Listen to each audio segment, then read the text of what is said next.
Assalamu Walaikum. Hello friends, how are you? Welcome back to my another video. In this video, I am going to show you how to apply prestige transition in PowerPoint. Let's get started.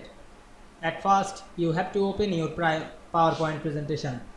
Then go to the transition menu. We can see here many transition. Now I am click the drop down menu. Now you find and select the prestige transition.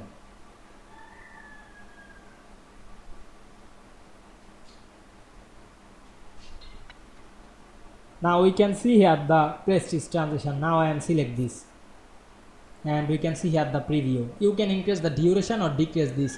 Otherwise you can add the sound or add one mouse click or select the automatically time duration. Otherwise you can apply the transition to all. Select the apply to all. You want to make sure the transition is added.